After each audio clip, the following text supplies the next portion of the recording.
Hello everyone. Dog was choking. So got a few topics. Been a minute since we've done a video, so got a few topics moving forward. Firstly, how's my training going? So, yep, back from Bali and back into it, into a little bit of a growth phase or a maintenance phase. Actually, is like the deal at the moment. So basically, in terms of diet, I'm eating around 2,600 a day, which is mostly happening at around 2.4, 2.5 during the week, and then about 2.7 on the weekends. Focusing primarily, so I'm eating about not trying to go not under 300 grams of carbs a day, so eating about 300 to 350. About 200 grams of protein and about 50 to 60 grams of fat. So training volume's gone through the roof. So I'm doing 5 full body days a week of varying intensity. Some of those days are just like almost just pure isolation, easy stuff. Other days are heavy squats and deadlifts. But yeah, 5 full body days a week at training from 17 to 20 sets per body part. So DOMS is quite high. I'm focusing a lot on sleep, but so far recovery's quite good. Not feeling too burnt out or anything. Just third weekend, I think. Second weekend. So I'm about to do my squat and deadlift session tomorrow, and it is second week, yeah. And it's going to do my squat and deadlift session tomorrow, and the goal is obviously like training hard, putting on some strength, putting on some muscle. I'll probably spend 4 or 5 weeks, probably 4 weeks at maintenance, potentially another 4 weeks roughly around maintenance, and then going into slight surplus territory, and then almost certainly the final 12 weeks in a surplus. Mild, probably 5 to 10% total caloric intake, in an attempt to sort of put on some muscle mass, increase my metabolic rate, adjust to the new weight, so maintain sort of the 90 kilos, maybe 91, 92, but sort of, yeah, maintain that weight for the next couple of months, set a new set point, cut again over Christmas, and try to get sort of really lean. And then from that will likely be extended growth phases for probably most of next year. So if I can get to sort of sub 10% by Christmas, then I'll probably do something like what Steve from Revive Stronger does, which is sort of like a 4 growth to 1 mini cut, or a 3 growth to 1 mini cut sort of cycle for the year moving forward, and that'll be the plan, so we'll see. And then after that, who knows? Bodybuilding comp, powerlifting comp? I don't know. Got to look good first, right? So today I want to talk about patience. In sort of like thinking about like what else to talk about in these blogs and where else to go, I've sort of just been like, what else can we talk about that's going to be helpful? And I think, and it sort of just occurred to me the other day in dealing with clients and stuff like that, one of the hardest things for particularly new people who want transformation goals like very immediately, is having that patience. Now, it's also quite easy for beginners too, because they can get that sort of immediate feedback and results. So there's sort of like, from a PT perspective, there's that 50-50 thing of like new clients are difficult because they want to see immediate results, and sometimes it's a case of like, depending on how they come to you, if they come to you and they've been dieting forever and they need maintenance periods or deloads or whatever, that can be hard to discuss and do.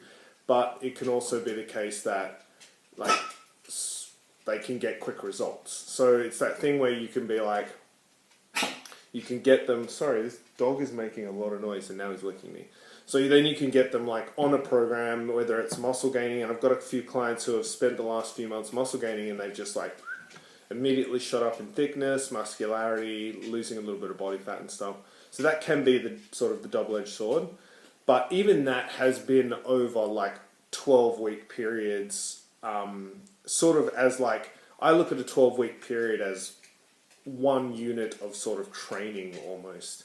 So when you're dealing with things in that kind of time frame, it can be a little hard, I think, for beginners to be to sort of realize that that's the kind of and look, I mean, it's not just for beginners. I've been training since I was 22. I'm 37 now. I mean, you wouldn't know it, but like I've only was having a conversation with a buddy of mine on the weekend, and we sort of like that was a realization I had about to whatever success I'm having now with training is being able to focus and accept long-term planning. Focus on and accept long-term planning. Being able to go, I have a goal which was fat loss.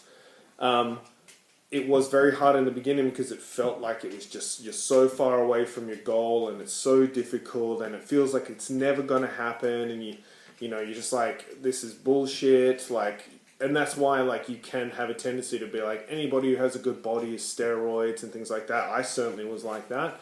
Given that I've been training for 15 years, I was just like, if you look amazing, you're just fucking on steroids. But it's like, so where that was October, and you know, even just for myself, it's like August now. So, you know, like a good chunk of time, 10 months. But like in that time, I've managed to like rehab a pretty serious back injury, and it's not 100%. Like I still live with the effects of having done that. But also just, you know, the thing of going from like having a body that looked not super great to a body that looks okay.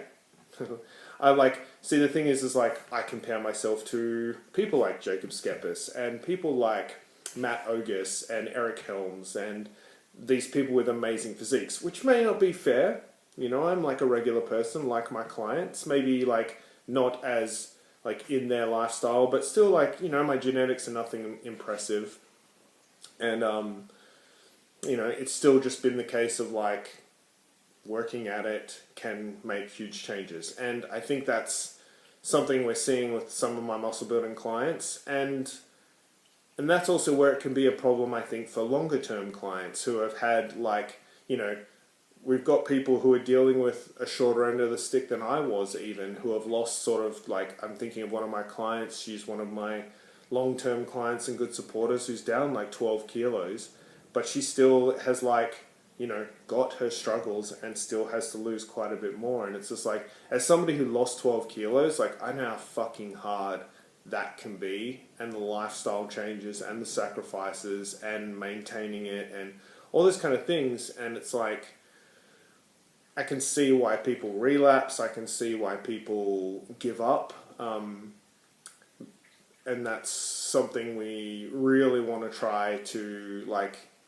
stay away from, obviously. I mean, I think some of the things that have helped me have been like understanding refeeds, maintenance phases, even subtle growth phases, and the benefits and the effects they can have both on like your hormonal system in terms of leptin and ghrelin and thyroid and things, but also just in your psychology. Like, for me, like, and I'm using myself as an example because I'm the person talking here. Like, I mean, I try not to talk too much about clients because, you know, they may not want to be named or focused on, but it's been like, even though I've only gone roughly from eating like probably, you know, 2,000 calories a day to like 2,600, that's pretty much primarily come from just carbs.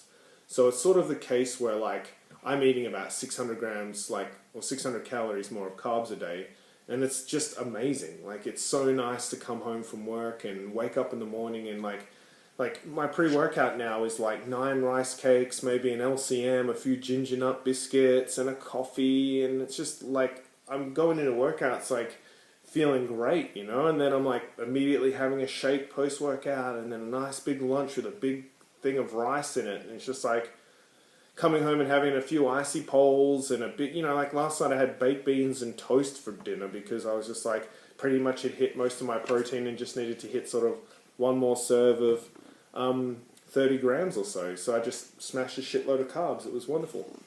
Booby, you gotta move. You gotta move, little one. So, what's the point of this vlog? Look, it's just discussing that patience and consistency are sort of the tools to get it done long term. You can always have conversations with your trainer, your coach, me, about diet breaks if you need it. There's nothing wrong with doing a few mini cuts, operating at maintenance for a little while, and just realizing that it's going to take anywhere from years and that it should take years because this is lifestyle changes, and lifestyle changes do take a little bit of time. You know, they take time to go from eating Big Macs and hamburgers and chips and lollies and shit for every meal to like being able to be satisfied with like rice cakes and chicken meals and stuff like that. I mean, anybody who knows me knows I'm not the kind of like, I'm not the steamed rice and chicken guy, but it's like, I'll be damn sure I'll make some Nando's peri chicken with some rice and stuff like that. And I have the sour cream and chives rice cakes and those kind of things that like maybe aren't the best because they are quite palatable. But for me at least, I'm just like, the best diet is the one you can stick to, right? And I still like fucking flavor. Like, I like flavor. So there's absolutely place for criticism in training and being like, I'm not getting results and I'm not getting them. But there's also a place to be like, but you are getting results. Now, they may not be happening at the sort of light speed that you want. They may be happening at sort of geological time. And that is a criticism, of course. If something's not working, it should be changed. Jeez. But like, there is also the place of being like, how committed are you to your goals? How